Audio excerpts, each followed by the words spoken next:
There we go. Sanimo nani, sanimo nani, sanimo nani, sanimo nani. I have nice tea. Oh, it's still hot. So I buy this tea from a refill shop. I'm going to tell you a story. I have to tell you the story.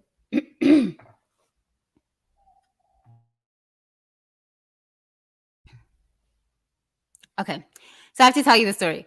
I don't know where I got this thing because I'm not that kind of a speaker. I don't do the ums. Ums. It irritates me actually when people do it. But now you see what you judge, you must embody. Don't know where I got it from. I think it's my children.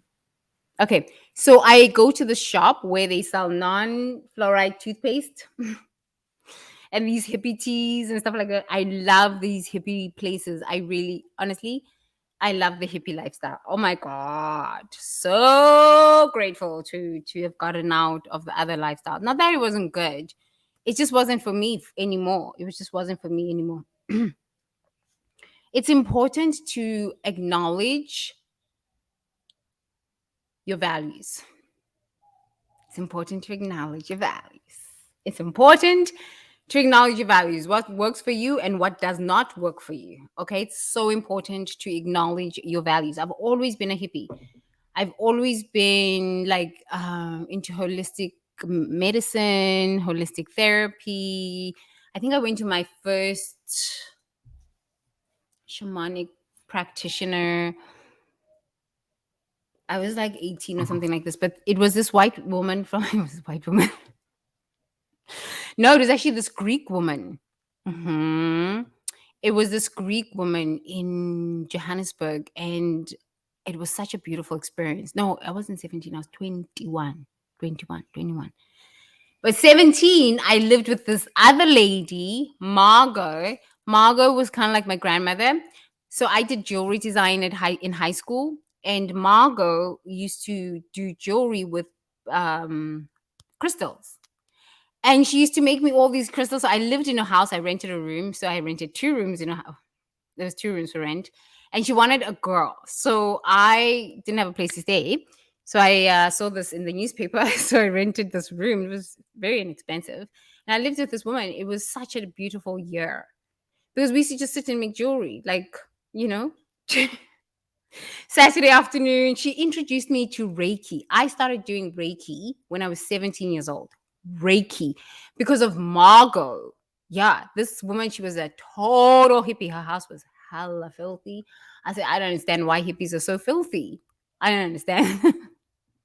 But it was so much fun to live with an artist and a year of living with the artist and her cat. She had a lot of cats, like a lot of black cats and a lot. 17 years old, I was living with this woman sharing a house. It was the best time. Oh my god, I used to make so much jewelry. But the hippie people, I don't understand why the filth. Sometimes it's just dirty. And then the armpits, they don't smell very lovely. But it's these it's the deodorants. I noticed it. I really noticed it. Now that I'm slower in my lifestyle, very slower, I decided that I was going to get off deodorant. Yeah. And it was an interesting experience for like a month. An interesting experience. And the more I detoxed, the more greens I drank, the more I just balanced my pH levels, the more I just like cleansed out, cleansed out, cleansed out. You must go to the hippie shops. The hippie shops sell the good stuff. The hippie shops sell the good stuff. I also use, if you haven't tried colonics, please try colonics. I literally have to fly to Bangkok to go do colonics because we don't have colonics on the island. So it's like, okay. By the time I get there, 6 hours just to have a colonic. Okay, too much information. But like people eat so much meat, especially people from this melanin meat, a lot of meat, and you've got so many big bellies. Okay, I'm always about body positivity. I love myself. No body shame. No body shame. I'm a Zulu woman. We don't do body shame. Body shame is not for me. No body shame. Body shame. People with body shame are scary. And these are the people that want to have sex with you, the ones with body shame. I'm like, what? Go fix your body shame somewhere else. Not on my vagina. No, thank you. Okay, another story. But truthfully, y'all people, y'all woman, y'all men probably need to go and get a colonic. Everybody needs a colonic, really. I grew up in South Africa and you had to drink castor oil. Did your granny make you drink castor oil? My granny made me drink castor oil every 3 months. Because everybody's so filled up, stuff, so much things in their stomach. That's why they have acne, all sorts of these things. Eyes, the more I detox. Okay, also my chanupa. I really love my chanupa, but she had to. And have you noticed? I have become alive. I have become alive. Why? Because I needed to be in isolation for a bit and understand what I was talking about. Which brings me to this point. Oh, how beautiful. Which brings me to this point. Forgive God for all the people who doubted you. Forgive God for all the people who doubted you. What? Woo! Let me put on my things. Oh, check it out. We've got lights now. Forgive God for all the people who doubted you. Doubted you when you spoke up and told the truth and they said no, you were lying about whatever it is, because the parents don't like to hear, they don't like to see, they don't like to know, because they want to be good Christian mothers. Good Christian mothers. Good Muslim mothers, good Hindu mothers, good Buddhist mothers, good spiritual mothers, good whatever mother. I don't know. Atheist mother, agnostic mother, crystal mother. I think I'd be a crystal mother. Right? So whatever happened to you and you spoke up, maybe you fell, you were abused, bullied at school, and you spoke up and your mother said, didn't acknowledge that you experienced pain. Forgive God for all the people that doubted you. Because you're really angry at God. God, how could you bring me to this planet? Give me parents like this who don't even acknowledge when I'm in pain, who don't care, who are busy wanting something from me. Why did I sign up for this fucking nightmare?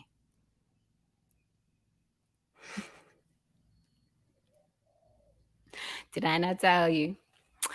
Did I not tell you I'm a Cali goddess? I like the dark stuff. I don't care about love and light comes after you work through your shadows. It does not come when you're just drinking at the casinos, numbing out, pool parties, at the nightclubs, shopping up a storm, fashion.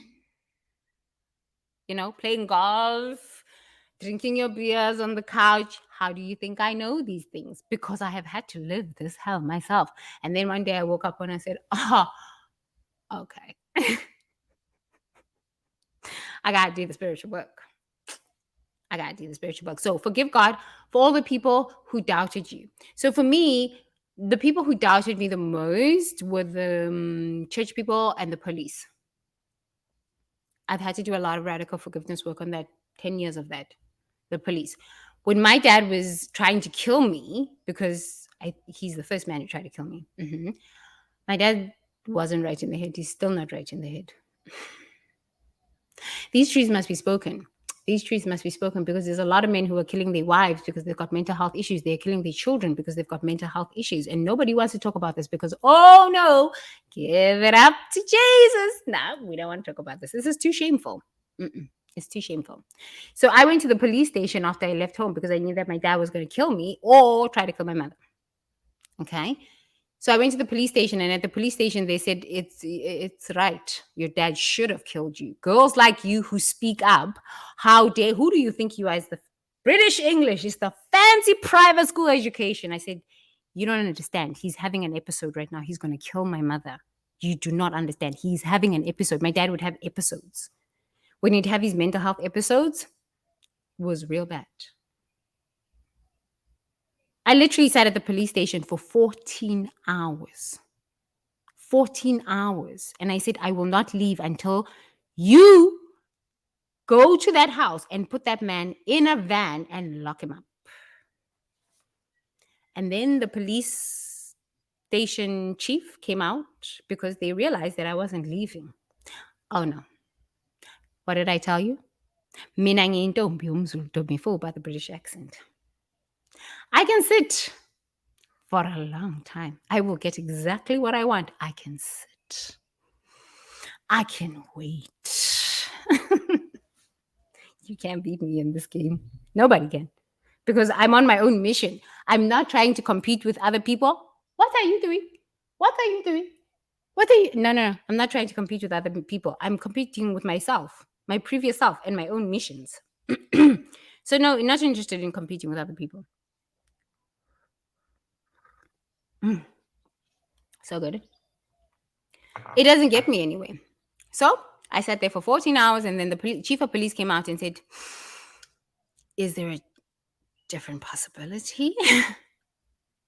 Can we consider a different possibility? Let's sit down and have a conversation. If you get him arrested, okay, yes, they'll knock him out a bit in prison because this is the prison system. But then he's going to come out, he's going to be a lot angrier, and he's definitely probably going to kill you. In the meantime, who's going to take care of your mother and your sibling? Okay. That was after about 10 policemen telling me that I deserved to get beaten and killed. Oh, yes. And the church people are this too. So you can imagine how angry I was at God. I didn't trust God for quite a bit. But I had nothing else. So I'm like, what do I trust now? Nothing else. What do I trust now? This is how I actually came to nature. Because I'd be walking in South Africa and I'd just start talking to a tree like a crazy person and just tell the tree all of my troubles. Oh my God, tree, what the hell? Because I couldn't trust God. If you cannot trust the police to protect you when your own father is trying to kill you and your mother is emotionally checked the hell out and she is supporting a man who's trying to kill you and not speaking up because she's hella scared, I'm sorry, and you go to the police station and the police station people tell you, yeah, no, you deserve to get killed. Woman like you? Oh man, they deserve to get killed. You speak up too damn much. Okay, so a man is supposed to kill me in the name of Jesus, and I must be okay with this, and I just must be quiet about this. In what realm? And then you get the nice, educated people in South Africa that I'd be like, Ubani, I mean, Lengan Les, they get their dads arrested. This is private school. Okay. These are the same people that want to partner up with you in business, and they've said this. Because people don't understand what they are saying because they've never lived through somebody else's hell. So they don't actually understand what they're saying and how it lands on another person. Yeah, these private schools, meaning, the people, the young people of today, they are so privileged. They think that they can go and get their dads arrested or, their parents arrested for a piece. You have no idea what's going on in these houses. I will never partner up with people like this in business ever. Because that means you're going to disrespect the people I'm working with that are going through hells you don't even understand because you're so fucking obnoxious. Obnoxious. But these are the people that actually, when I actually talk to these people deeper, long enough, they have so much repressed anger, shame, guilt. I don't care how many of these PhDs they have, they are usually batshit crazy. Because they've repressed this stuff to keep this facade. Oh, hey, I'm a professor. Oh. And when you start like asking questions, I don't attack people. I just ask questions. I listen a lot. And then I ask questions. And when you start actually asking questions and you start to realize this person either hasn't lived through hell, so they don't actually understand what hell is. They actually are in hell. And they actually don't understand how to get out of hell. So they say things that don't make sense. A lot of people are like this. A lot of people are like this. And they wonder why you don't want to deal with a business with them. Like, but I'm a professor. I have a PhD. Yeah, but you have no fucking common sense. A person who's lived through trauma, a person who's lived through human trafficking, a person who's lived through violence and rape and abuse doesn't want to hear some other woman discounting their pain and their trauma and their journey through healing. And you expect me to work with you after that? Okay? In what fucking hell realm? But people don't understand what they are saying with their mouths because they are checked out themselves. They don't know what they are thinking. They are regurgitating ideas that they got from university, from their churches, from the internet. They've never sat down. Just 1, 2, 3, 4, 5, 6, 7, 8, 9, 10. Just 10 Vipassanas. That's just 100 days. It's not that long. It's like the presidency. When you go into presidency, they actually rate you on your first 100 days. So I tried it. I said, wow, let me go and sit in Vipassana for 100 days. Really check out what's going on in my mind before I come back to them streets and start speaking them truths. You should be really careful what you say. Honestly, we should really be careful what you say because you have no idea what you're saying and how it will affect somebody who could be the very person that you actually want to partner up with. You know what I mean? Yeah. I found the more I'm willing to just listen to people, it just, especially in the past, I would say 5 years, since 2017, it's so easy now to tell the dysfunction. Usually I tell people what kind of people I work with, and I'm like, these are my people that I work with. They're like, oh, I could never work with people like that. And they start crying and performing. I'm like, okay. So you want to come and teach? I'm telling you that I'm working with people who come out of war and you're crying and performing. I don't need your fucking drama in my school. I just need some sane human beings who are going to help my children and we're going to work on this. Not your drama about war that happened 100 lifetimes ago in your country. Who the fuck cares? But there are so many of these souls like this. It's all about them. It's all about them. Do you know what I mean? Okay, so I went off on a tangent. Forgive God for all the people who doubted you. For me, really church people, family members. That's why I do not have family. My family has what? Birds, trees, the ocean, and nature. Hmm. Yes, and myself and God and my children. And my children. But no, I am my own family. Because if you were doubted a lot at home, I had to leave home because the doubt was too much. It was just too damn much. And I'm like, these people hate themselves. They doubt themselves. They gossip. They doubt other people. I don't want to deal with this. It's too much. Life is too difficult. Business is too difficult to be dealing with people who doubt themselves because then they question everything you do. And then it becomes a living nightmare. So forgive God for all the people who doubted you. It started in school. Maybe you said, oh, I'm going to want to be an astronaut. They're like, you're not smart enough. I don't know who doubted you the first time. Just go back to that place and say, no, I'm not really angry at this person. And if you can't get to God, if you can't get to God, forgive God, forgive that person who doubted you. The more I forgive people who doubted me, like I had a cousin who said, oh, you'll never be able to sing. And I was just like, okay. Until I was singing at this party and somebody came up to me and they're like, oh my God, you sing so amazing. You should come and sing here and come and sing here and we'll pay you to come sing here. And I was like, that thought was so deep in my subconscious mind. I didn't even realize that it was running. Do I blame her? No. You can't keep blaming people and saying, oh, 5,000 years ago, you said I wouldn't be able to do this because you've said that to other people too. Let's tell the truth and shame the devil. There is no such thing as a devil. The devil lives in your own head. Okay? But it was like 5 years old or maybe like 8 years old. But that stuff will stay with you. So it always starts in family, relationships, school. But that stuff will stay with you. Just work through it.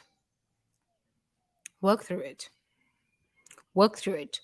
Who knows why people tell you that you can't do something? Who knows why people doubt you? It's because they doubt themselves. They hate themselves.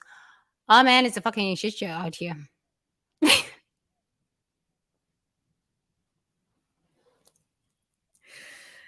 Once you can start forgiving people who doubted you, or just forgive God, because really you are angry at God. Because really, when I started to look at it, I was so angry at God because I was an arrogant human being.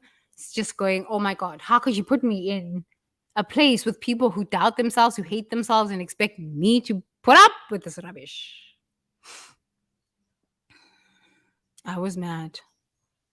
But actually, also, I was just mad at myself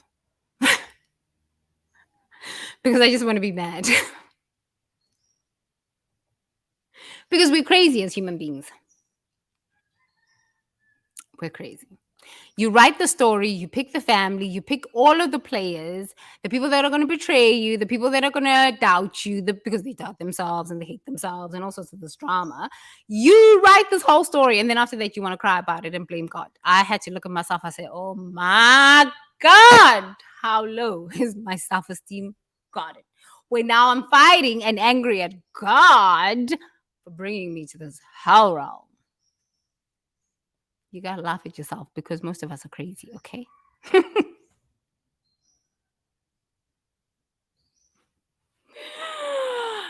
Just saying. Meta time. Thumbs up. May I be happy. May I be peaceful. May I be liberated from all ignorance. May I be liberated from all suffering. May all beings be happy.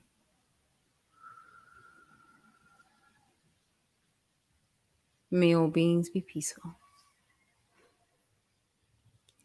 May all beings be liberated from all ignorance.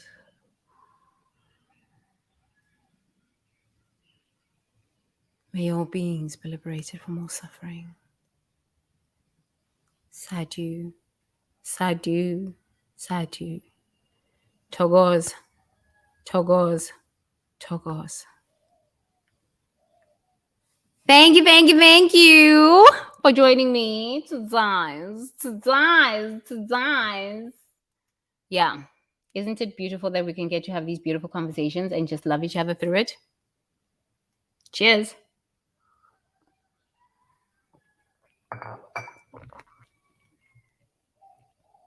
Make sure that you do your radical forgiveness work. Download below. Goodbye and God bless. I love you.